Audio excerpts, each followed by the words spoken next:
दुनिया रंग बिरंगी में पेश है कुछ दिलचस्प खबरें। दुनिया का इकलौता शहर है जहां मोबाइल और टीवी का इस्तेमाल करना एक जुर्म है। Virginia Pocahontas. दुनिया भर में नई तकनीक विकसित की जा रही है। आज का ज़माना डिजिटल का हो गया है। स्मार्टफ़ोन हर किसी के हाथ में होता है, वहीं घरों में लेटेस्ट टेक्नोलॉजी वाले आइटम मौजूद हैं। ऐसे समय में भी एक ऐसा शहर है जहां कोई भी बिजली के उपकरणों का इस्तेमाल नहीं कर सकता। इस शहर में लोगों के मोबाइल से लेकर टीवी और रेडियो तक हर चीज़ पर पाबंदी है। कोई भी इन चीज़ों का इस्तेमाल नहीं कर सकता। अगर कोई ऐसा करता पाया गया तो उसे गिरफ्तार करके जेल भेज दिया जाता है। ये शहर Pocahontas county, West Virginia, USA में स्थित है। इसका नाम ग्रीन बैंक सिटी है। इस शहर में तकरीबन 150 लोग रहते हैं। पूरे शहर में कोई भी मोबाइल फ़ोन, टीवी या रेडियो जैसे इलेक्ट्रॉनिक उपकरणों का उपयोग नहीं किया जाता है, क्योंकि इसमें दुनिया का सबसे बड़ा स्थिरीकरण दूरबीन उपलब्ध है। इसे ग्रीन बैंक टेलीस्कोप के नाम से भी जाना जाता है। ये टेलीस्कोप इतना बड़ा है कि फ़ुटबॉल का एक बड़ा मैदान इसके एक बर्तन में फ़िट हो सकता है।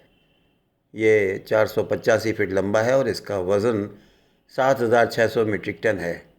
सबसे आश्चर्यजनक बात यह है कि इस टेलीस्कोप को एक जगह से दूसरी जगह ले जाया जा सकता है। यही कारण है कि इलेक्ट्रॉनिक उपकरणों पर प्रतिबंध लगा दिया गया है।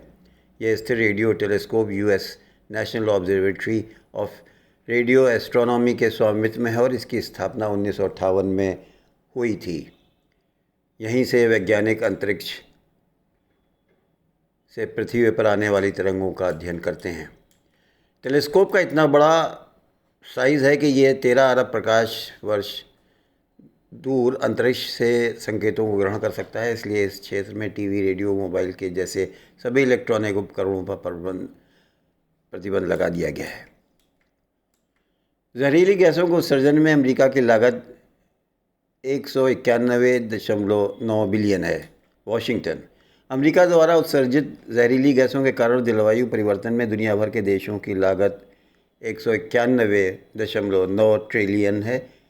एक नए अध्ययन में पाया गया है कि भारत से उत्सर्जित जहरीली गैसों के वैश्विक प्रभाव की जांच भी की जा रही है। शोध के अनुसार अमेरिका ग्लोबल वार्मिंग का कारण बनने वाले अधिकांश गैसों का उत्सर्जन करता है। इन गैसों का प्रभाव ज़्यादातर गरीब देशों को प्रभावित करता है, जहां गर्मी की लहरें, कृषि और अन्य समस्याएं वैश्विक अर्थव्यवस्था को प्रभावित करती हैं। 1990 के बाद से 1.9 बिलियन से अधिक का नुकसान हुआ है। अमेरिका के बाद चीन जहरीली गैसों का दूसरा सबसे बड़ा उत्सर्जक है। इसके बाद रूस, भारत और ब्राज़ील क्रमशः तीसरे, चौथे और पाँचवें स्थान पर हैं। हज़ारों अरबों डॉलर का नुकसान हुआ है। अनुसंधान दल के प्रमुख और अमेरिका के डॉर्टमाउथ कॉलेज के विशेषज्ञ क्रिस कॉलिन ने कहा है कि नुकसान के आंकड़ों बहुत अधिक थे। किसी देश के उत्सर्जन से क्या नुकसान होता है, ये अध्ययन विभिन्न मॉडलों को जोड़ता है और विभिन्न कारकों की जांच करता है, जैसे उत्सर्जन, स्थानीय जलवायु की स्थिति और आर्थिक परिवर्तन। दोस्तों के संपर्क में रहना भी सेहत के लिए फ़ायदेमंद है। दोस्तों, लंबे समय से परिचितों और प्रियजनों को संदेश भेजने से मनोवैज्ञानिक और चिकित्सीय लाभ हो सकते हैं। पिट्सबर्ग। दोस्तों, प्रियजनों और परिचितों को न केवल हेलो ईमेल, टेक्स्ट संदेश या सोशल मीडिया संदेश भेजना पसंद है, बल्कि ये उनके मनोवैज्ञानिक स्वास्थ्य के लिए बेहतर हो सकता है, ऐसा वैज्ञानिकों ने कहा है। अमेरिकन साइकोलॉजिकल एसोसिएशन के अनुसार आपके सर्कल के लोग सामाजिक इकाइयों की तरह हैं। यदि हम उन्हें भलाई और मनोदशा का संदेश भेजते हैं तो न केवल आपके मित्र इसे पसंद करेंगे, बल्कि इसका शारीरिक और मानसिक रूप से भी सकारात्मक प्रभाव पड़ेगा। पिट्सबर्ग विश्वविद्यालय के पैगी लव और उनके सहयोगी ने जोर देकर कहा कि हम इंसान इन छोटे कनेक्शनों के महत्व से अनजान हैं और अक्सर उन्हें नज़रअंदाज कर देते हैं, लेकिन उनके कई फ़ायदे हो सकते हैं।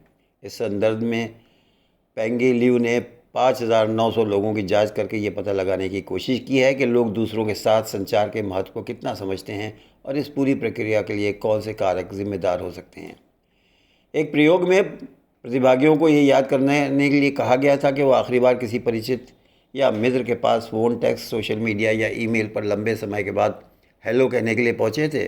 दूसरे समूह के लोगों को याद करने के लिए ये कहा गया था कि जब उनके एक दोस्त ने उनके मूड को मापने के लिए उसी साधन का इस्तेमाल किया था, फिर उन्हें इस 1 से 7 के पैमाने पर रेट करने के लिए कहा गया। इसमें अच्छा महसूस करना, आभारी महसूस करना और संपर्क के समय उन्हें खुशी महसूस करना शामिल है।